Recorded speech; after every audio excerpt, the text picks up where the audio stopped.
Hello YouTube, this is Charlie426 and today we have the review of the Master Grade Gundam Mark II 2.0 Titans version. This was one of the first 2.0 kits that came out, besides the RX-7D 2.0 versions I believe. This came out on 2006, and there's another variation which is called the Gundam Mark II 2.0, but AUG version, or some in Japanese they would call it Eugo version. The only difference is that the blue parts would be white basically, and additionally you would get like some sort of small stand or base, which would make it look like it's in the maintenance area or in the cargo bay, whatever you call it. Now this kit basically came out or was first shown in the anime Zeta Gundam. Now, a bit of a history lesson. There were three of these, Unit 1, 2, 3, and they were taken by the AUGO, and then two of them were sent to Anaheim Electronics, and one was used by Camille Bidan, and the other rest two were, basically torn down apart and were studied to make more mold suits. Anyway, back to the main point. What you get the kit itself, of course, and you get one beam rifle with a detachable ammo pack, but it seems so tight I can't even take it off. I put this back in the box for about 3 years I believe, and it became really stiff, which is a good thing personally, but yeah. You get two pink beam saber effects. You get I forgot what they call this, but this is basically the antenna of the kit and the Vulcan parts. You get a small mini Titan pilot figure. You get one shield with attachment to the arm, so you can put it either on the side or on the bottom of the arm, and the shield can be folded up like that, but I personally like it when it's not folded up. There we go, and with a nice decal, dry transfer. I lost the rest of the dry transfer, so yeah. You get a additional bazooka pack and the hyper bazooka itself. I think that's what they call it. Basically, when you fire the bazooka, it would splatter it would scatter shots like a shotgun instead of like exploding. This is also detachable, but really stiff. But yeah, you heard that click noise. Also, I forgot, even on the shield there are two more additional extra ammo packs for the beam rifle, just to let you know. So, basically, what is a 2.0? 2.0 are basically the rebuild of the 1.0. Are there any difference? Yes.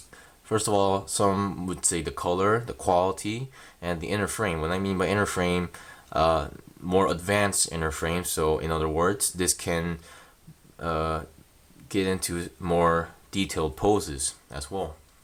Another unique feature on this kit is inside the legs there are metallic pistons, more like on the feet or ankle. There are metallic pistons for detail. Another aspect is they have these cables or fiber cables, I think, or they're like shoelace cables going through the kit. Two for each leg and another two for the backpack, or for the backpack. That would be the best pronunciation or way to say it. Another thing, you get another additional pilot figurine. Basically, it's inside the kit. You open the cockpit. Yeah, I messed up these order. There we go. There's one's inside. It's kind of difficult to see because of the light. There we go, snaps shut. Another unique feature on this kit is if you look inside the legs, or more like on the bottom side, you can there's basically this mechanism where you can, what should I say this, you can change the position of the main leg, so you can either pull it out forward a little bit or go entirely back or in the middle. Mine is really stiff. I do not want to risk breaking anything. So yeah. So your choice. And the only kit that does this kind of things are like the Zeta, no, not Zeta, but I believe it's Jesta. I think I've seen it, but I can't really remember which one. So yeah. Posability, this has excellent pose. It could do basically any kind of pose you want. It is even capable of reaching the beam saber on the back like that. I'm not gonna do it because it's stiff and I almost broke it. And it's entirely stiff somehow. I'm not sure if other people's are like these. Just give me a comment if it is. So let's get on to the accessories. Let's try to attach all of them to the kit. First, this one. This has some sort of peg in here, and if you see the side of the head, you can see a hole there. Let me close up. You can see a hole there.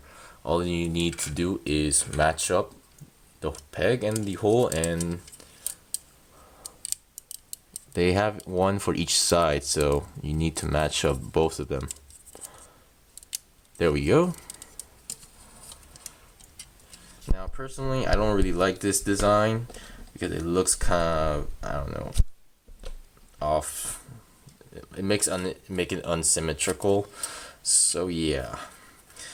Another thing is, makes me wonder why there hasn't been a GM3 Master Grade, which is really based on, it has almost the same body structure or body of the Gundam Mark-II, so it has the same backpack. I believe even the shoulder parts are kind of similar to it, so I wonder why. Or maybe they're not really worth making it into a Master Grade, who knows. The shield, you have 3 options. First, you can basically take the shield off, put this on the arm, and choose where to put it, left, right, or on the bottom. Personally, I like to put it on the side. And there's a hole.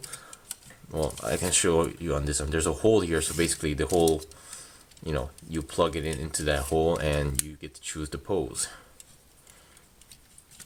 You can also swivel. You can also turn it because it's on like a swivel joint. So yeah, very nice detail. And one of the strongest connected shields I have ever seen. Another kit that this reminds me of, the Gym Quill. I did make a review of it, but I'm gonna make a remake of it basically.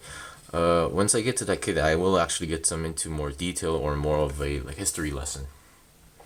The beam rifle. There's an extra handle here, but I barely use it. You can attach this to the arm. I mean, not arm, but hand. Problem is, there's a peg here, so no problems in terms of sturdiness, but you need to put one single extra. We need to put the trigger finger into here, which is kind of difficult. So yeah, but once you get it in, you have no problem at all.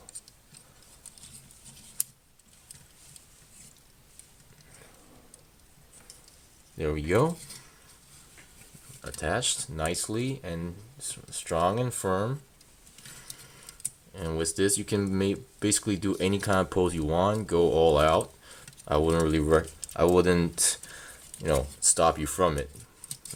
So yeah. Even in my opening video, I believe I made a similar pose like this. Whatever.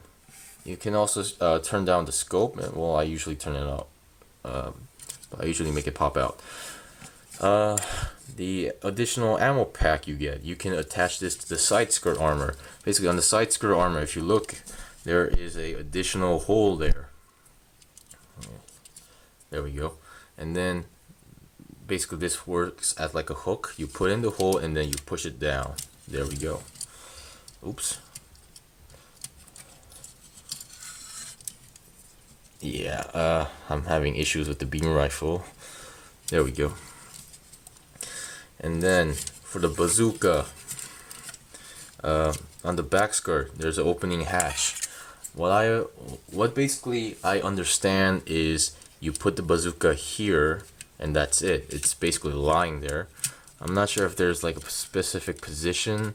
I kind of skimmed this through the manual, but that's how it works basically. That's what I know of it at the moment, but I think I got it in the right position. So yeah, basically you can attach every single weapon accessory onto the kit itself. So yeah, I guess I can explain how on the movements. So let's get the bazooka off and the shield off for now. The leg, basically, it will go 90 degrees front, bend about, yeah, about that much. I'm not gonna go in specific numbers. That's much as you go, and has excellent ankles. You can see the piston moving. No problem with balance at all. The arm, also no problem, bending about 90 degrees like that, and then it will spin 360. Only issue I'm having is that mine's being stiff, not an easy task. The head, without the, I'm gonna take it off. Yeah, that would be a better idea. The moment you take it off, you can go about 360, I think. Yes, this is one of the kits who had no issues, no problem at all. Also, the beam sabers, they can move a little bit. Basically, what you do is push it out from the front because there's a peg inside the backpack, and yeah, you push it back into the peg.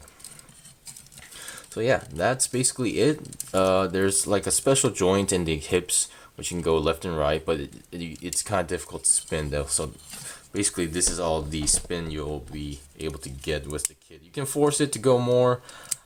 I don't want to risk anything. As you know, I don't want my kits being broken. So yeah, that was the review of the, oh well, basically this was the review of the Master Grade Gundam Mark-II Titans version 2.0. I hope this review was helpful or informative or interesting to watch. Wait for more reviews. I have a lot more to make as well. Also, I started to make Korean versions of the Gundam model reviews as well. So those who are Korean and has difficulty understanding English, you can watch. Today I made the Korean version of the same kit today. Basically, I will be making 2 videos every time I make a Gundam Gunpla review. They're gonna have some different stuff in it, so don't expect to have like exact translation. I'm basically gonna explain in a different way. So expect that, and hope you guys are liking my videos. I hope I'm not like annoying anybody. And if you like my video or who are interested in Gunpla, please watch my videos, like them, and subscribe. So until then, see you guys next time.